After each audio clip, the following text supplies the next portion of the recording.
Ouch! Nadagyan ako sa mata. Ang sarap. So, meron kaming dalawang pitsil ng sabaw ng buko. Sarap.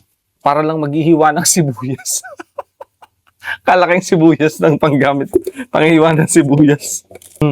Katamtaman, lahat yan kain, walang maaaksaya, walang masasayang na matigas na. Bali, kagigising ko lang and bubuksan natin tong 4 na buko na binili namin kahapon dyan. So, 5 to yung isa binuksan ko na kahapon. Susubukan natin every morning. Ayan, makainom tayo ng buko araw-araw. Kung hindi man sa mga susunod, basta hindi tayo masisiro, dapat lagi tayo may buko. Natalsikan ako ng tubig. Ayan, so meron tayo ditong lalagyan. Sakto katamtaman yung yung laman. Ang galing pagka bumibili, tinatanong kung ano yung gustong klase ng laman. Maliit pa yung bukas. Tapos ginaganto-ganto lang nila yung katawan ng buko. Alam na nila. Ang galing yan. Samantalang laki din ako sa linang, nangunguha din kami ng mga ganto. Di ko alam yun. Nararamdaman pala.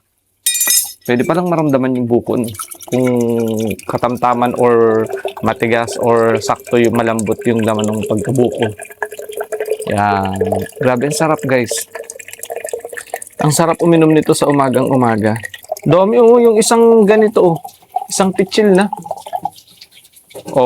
Yung isa nito, halos mapupuno na siya. Parang gusto ko nang uminom Pang isa, buksan natin. Grabe yung pangbukas kutsilyo lang. Ang hirap pag wala kaming itak. Ito yung bahay na walang itak. Ouch! Nadagyan ako sa mata.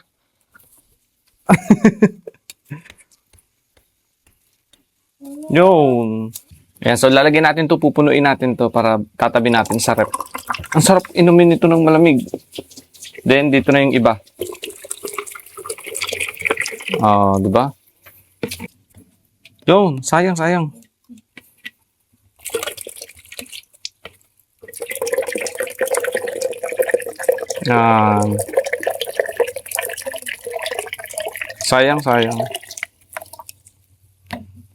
Mahal din. 30 pesos yung isa nito. Kaso iniisip ko, kaysa naman soft drinks, kaysa mga colored na juice, parang mas maganda.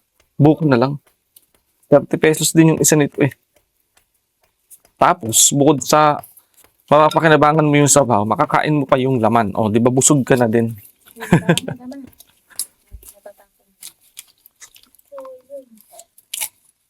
Yun. Di ba? Dalawang pitsil. Yan.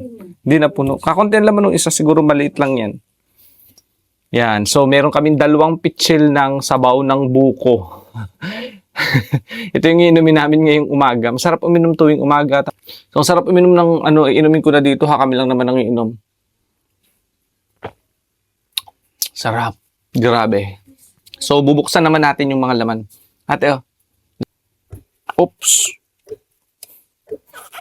Ako na may maalam magganto. Ang problema lang, walang malaking pangbukas. Walang itak. Kasi syempre, laki ako sa laki sa niyugan. Di ba nga, bata pa kami nang umaakyat lang kami sa mga puno nito. Nung bata pa kami, tapos nung lumaki na, nag-college, hindi na, bumigat na ang katawan. Tapos, pag walang dalang itak, nihahampas lang sa mga puno. Dati yun. Ngayon din ako. Oo naman. Pagbagsak man din ay basag pag minsan. Umaakyat lang kami. Grabe yung pambukas to. Para lang maghihiwa ng sibuyas. Kalaking sibuyas ng panggamit. Panghiwa ng sibuyas. Wow, look! Grabe, katamtaman lang talaga yung pagkabuko niya. Sarap niyan. Masarap ito sa Bear Brand na gatas. May Bear Brand tayo dyan na kaunti. Kaso mas maganda, wag na. Para walang sweet talaga, walang tamis. Yung natural. Kaya nga tayo magbubuko Para iwas sa matamis, iwas sa mga kung ano-ano. Para pure. Pure na fresh talaga. Sarap. Yan. Sarap. Grabe. Katamtaman, lahat yan kain, walang maaaksaya, walang masasayang na matigas na. Kasarapan yan. Yun lang.